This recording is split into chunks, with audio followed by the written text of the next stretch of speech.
Hasteo petrol diesel khoboi chamung numung ro bohino namaksuk tongo o fainai watui molno wan sukinyo hasteni chamung bedegni bakhaktui nangmasuk chamung tai hok hor somoso petrol diesel jotono khati narakja obti haino hnoi tangsalo secretary eto koktomathumna rungbuskango koknarak thini saikhnarka haste chamung bedegni মন্ত্রী সুশান্ত চৌধুরী যারা আপনারা এখানে উপস্থিত আছেন আমাদের ডাকে সাড়া দিয়ে আমি সবাইকে আমার ব্যক্তিগত তরফ থেকে এবং রাজ্য সরকারের তরফ থেকে আমি অভিনন্দন জানাচ্ছি, স্বাগতম জানাচ্ছি এবং শুভেচ্ছা জানাচ্ছি। খুব সংক্ষিপ্ত এই সাংবাদিক বৈঠক। আপনারা জানেন সাংবাদিক বন্ধুরা যে গত কয়েকদিন আগে আমাদের 26শে এপ্রিল থেকে অতি বৃষ্টির কারণে, প্রাকৃতিক কারণে আসামের লামডিং বদরপুর অংশের জাটিঙ্গা নামে যে জায়গা রয়েছে সেখানে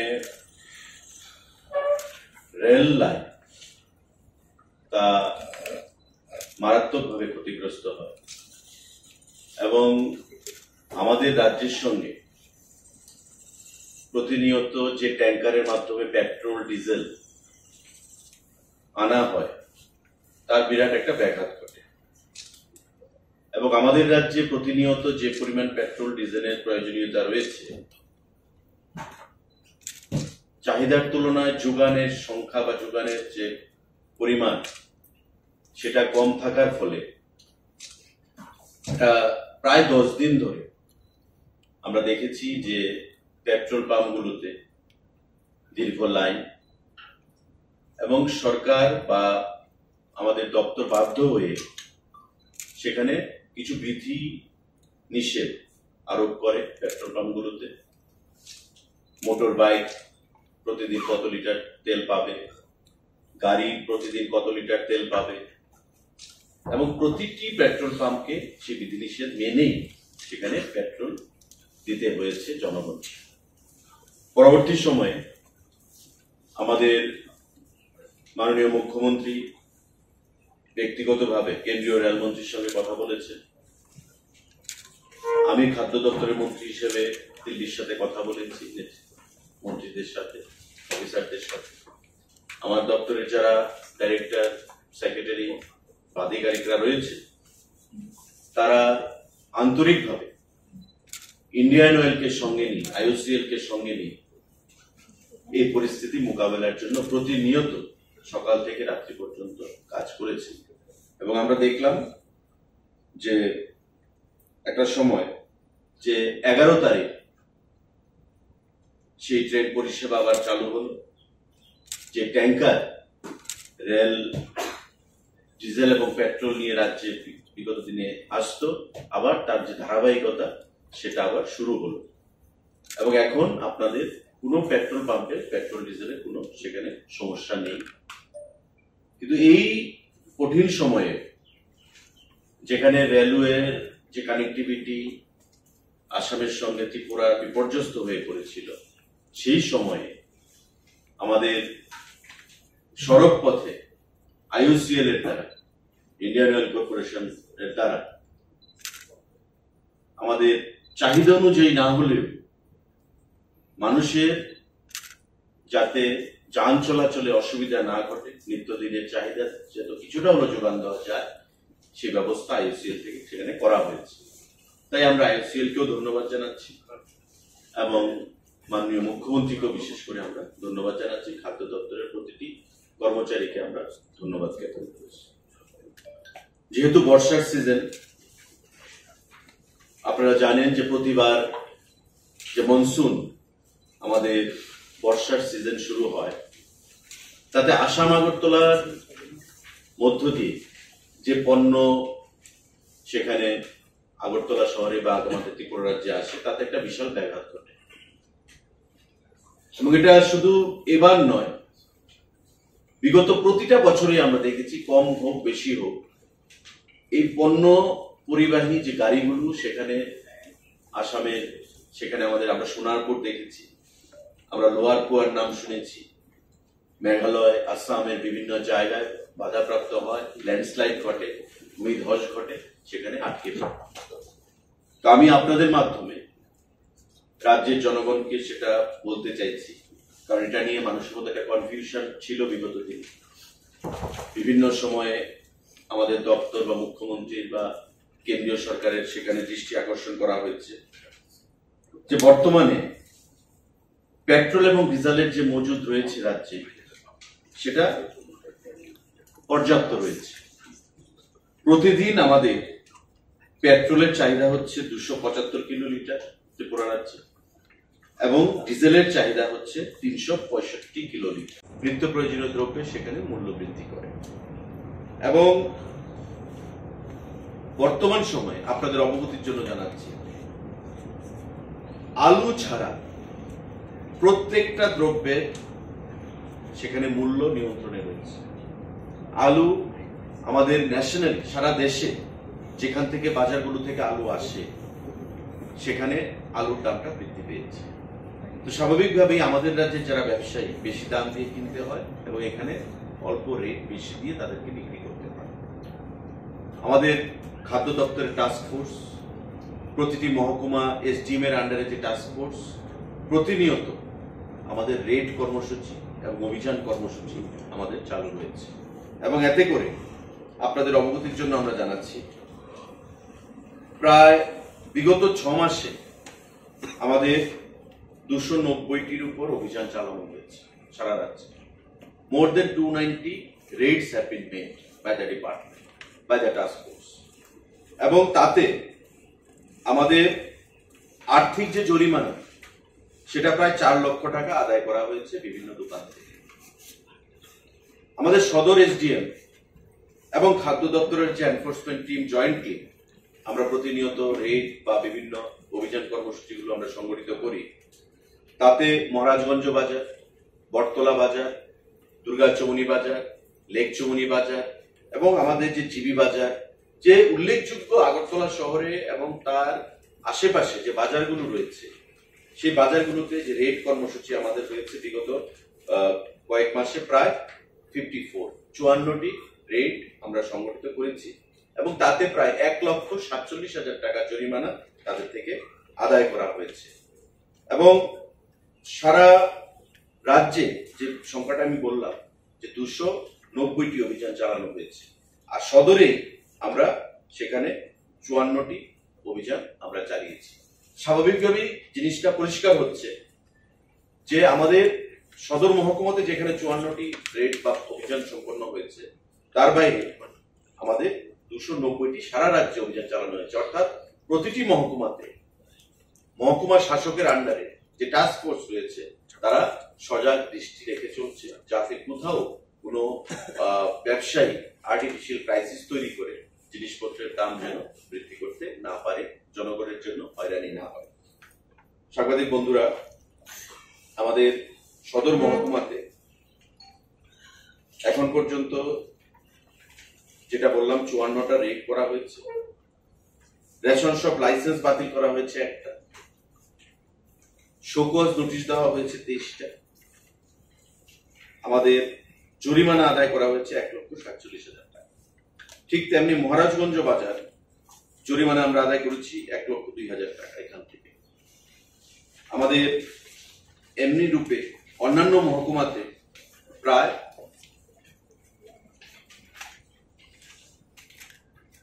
2,58,000 টাকা আমরা আদায় করেছি।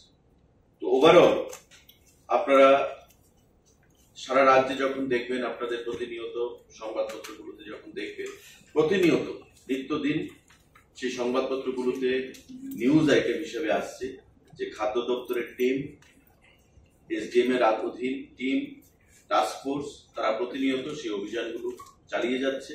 এবং যাতে কোথাও, আমি যেটা বললাম, আলুর দরটা একটু বেশি রয়েছে, কারণ দেশের বিভিন্ন বাজার আলু যেখান থেকে আসে সেখানে দামটা অত্যধিক বেশি, তাই একটু দামটা বৃদ্ধি পেয়েছে।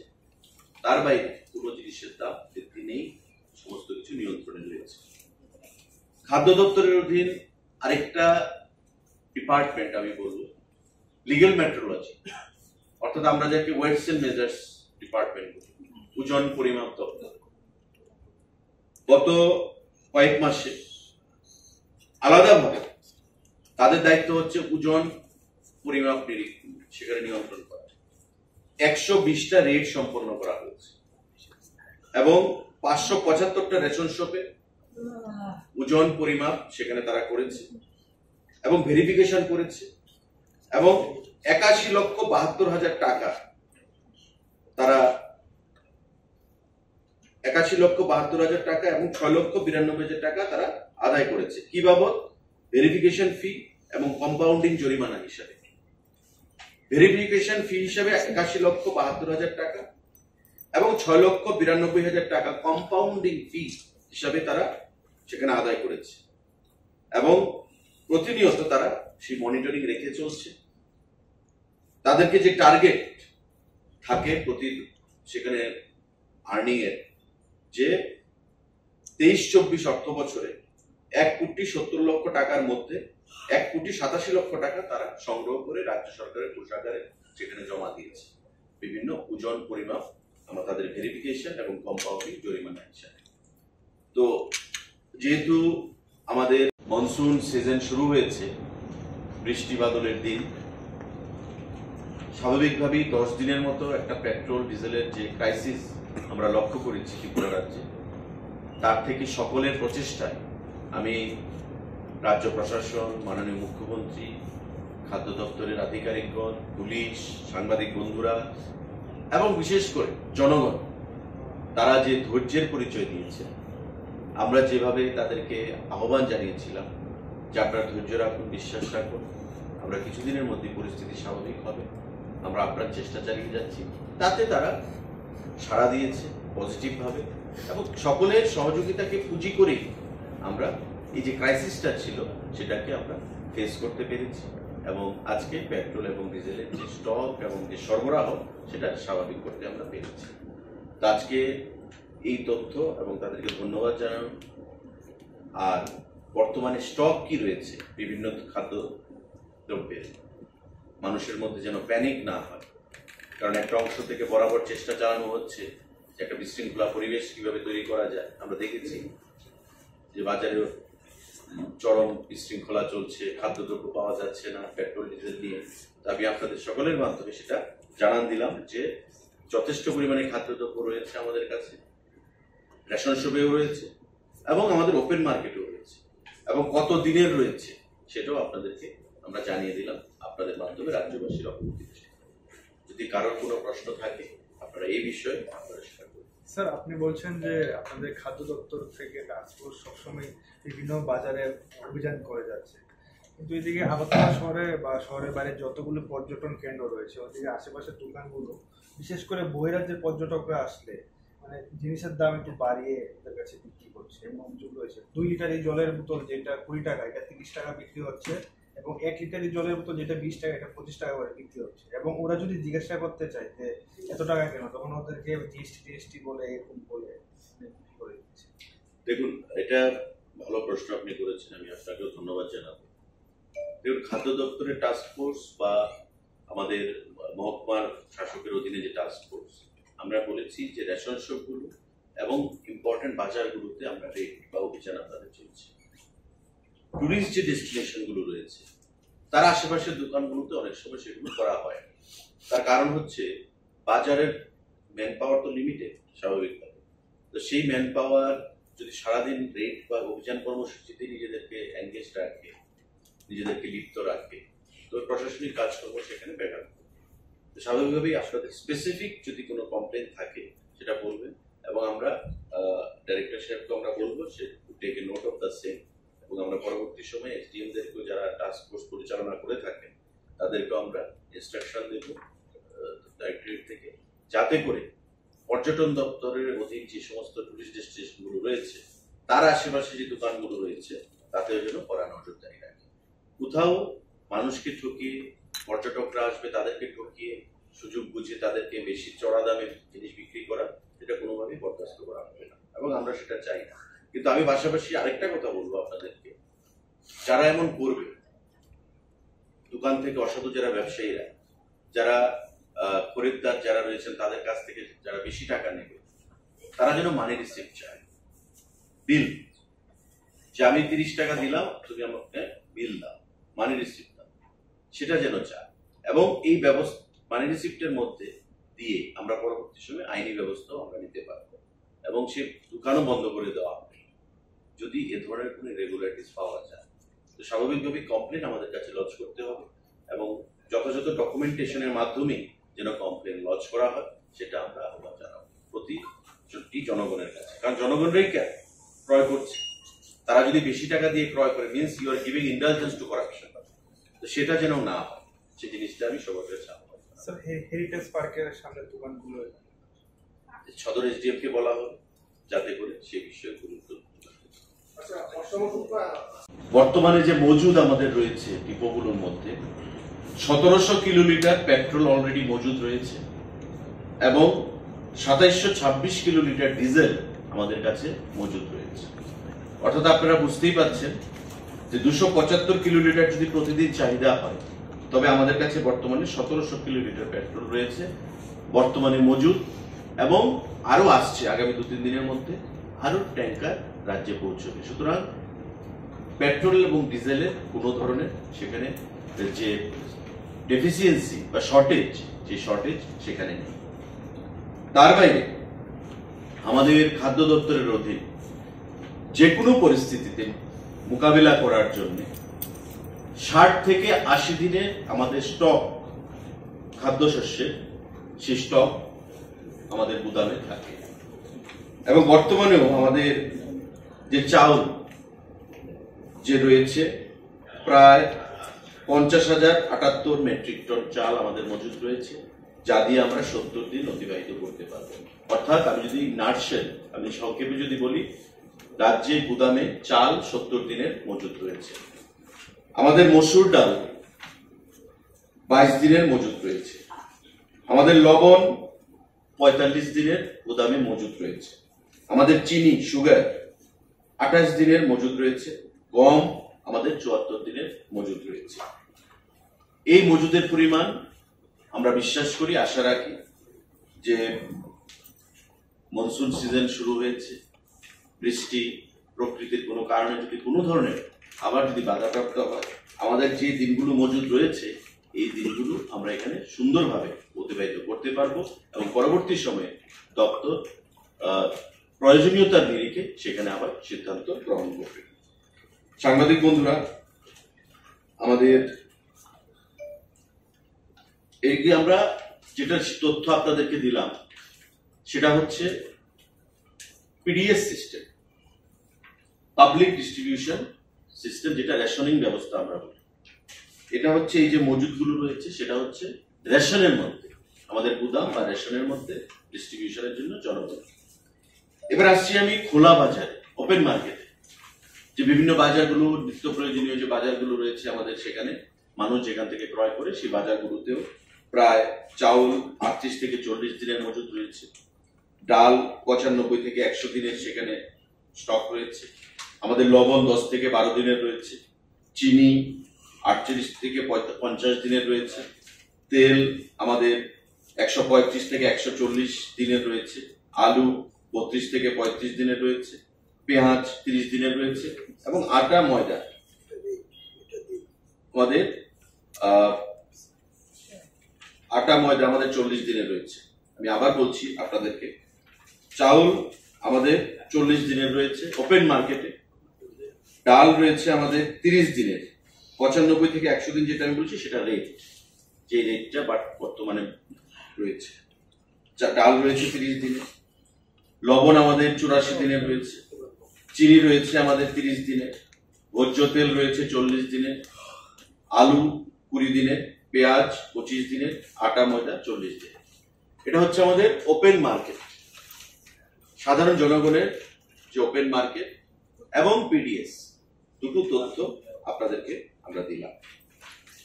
এই মরশুমে আমরা দেখেছি যে বিভিন্ন সময়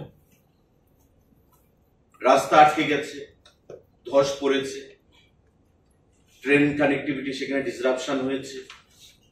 তাতে কিছু অসাধু ব্যবসায়ী তারা নিত্য প্রয়োজনীয় দ্রব্যের সেখানে মূল্য বৃদ্ধি করে।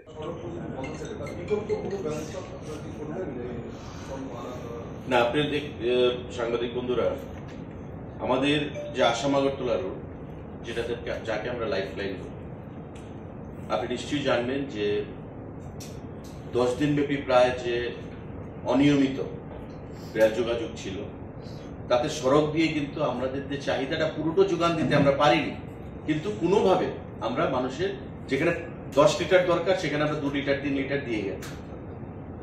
সম্পূর্ণটা না হলেও কিছুটা হলেও চাহিদার আমরা যোগান দিতে পেরেছি। এটা ভালো সংখ্যা, 30% মতো আমরা দিতে পেরেছি। কিন্তু আমাদের প্রায় প্রচেষ্টা, আমাদের এই যে নিশ্চিন্দপুরের রাস্তা যখন আমাদের কমপ্লিট হয়ে যাবে, সেটা অলমোস্ট ইনগরেশনও হয়েছে, বাংলাদেশ এবং ইন্ডিয়ার পার্টের যৌথকালীন তৎপরতায় কাজ চলছে।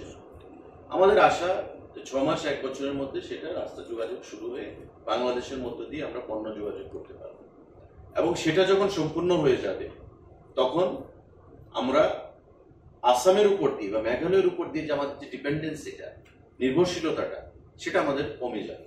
তখন আমরা দুদিক থেকেই আনতে পারবো। একদিক থেকে যদি ডিসরাপশনও থাকে, বন্ধও থাকে, আমরা ওই লাইনটা ব্যবহার করতে পারবো। স্বাভাবিকভাবেই তাতে কোনো অসুবিধা হবে না। নাম্বার 2,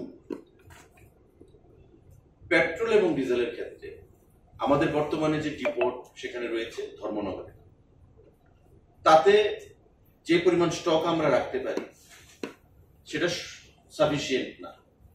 আমাদের শেখেরকোটে একটা সেখানে নির্মাণ হচ্ছে, কেন্দ্রীয় IOCL এর সেখানে তত্ত্বাবধানে। আশা করি আমরা 6 মাস 1 বছরের মধ্যে সেটাও সম্পন্ন হয়ে যাবে, এবং শেখেরকোটের এই ডিপোটা যখন আমাদের কমপ্লিট হয়ে যাবে কাজ, সারা রাজ্যের জন্য যে পরিমাণ আমরা তথ্য দিয়ে বললাম, যে পরিমাণ পেট্রোল ডিজেলের দরকার, তার থেকে আরো অনেক বেশি পরিমাণ আমরা এখানে মজুত করে রাখতে পারবো ওয়েল ইন অ্যাডভান্স। আগে থেকেই, বর্ষার মরশুম শুরু হওয়ার আগে থেকেই আমরা সেটা মজুত করে রাখতে পারবো। সুতরাং কয়েক মাসও যদি আমরা রেল কানেক্টিভিটি বা রোডওয়ে ব্লকেজ থাকে বা সেখানে ডিসরাপশন থাকে, তাতে কোনো অসুবিধা হবে না, কারণ আমরা আগে থেকেই মজুত ভান্ডার আমরা এখানে রাখতে পারবো। তো দুটো দিক আমরা বর্তমানে সেখানে ফোকাস করব। একটা হচ্ছে শেখেরকোটের সেই ডিপোটা, আর দ্বিতীয় হচ্ছে নিশ্চিন্দপুর রেলওয়ে, যেটার মাধ্যমে আমরা বাংলাদেশের মধ্য দিয়ে পশ্চিমবঙ্গ থেকে সমস্ত জিনিসপত্র আমরা রেল যোগাযোগে আনতে পারবো। তার উপর জোর দিয়ে আমাদের আগামী দিনে চলবে। Thank you.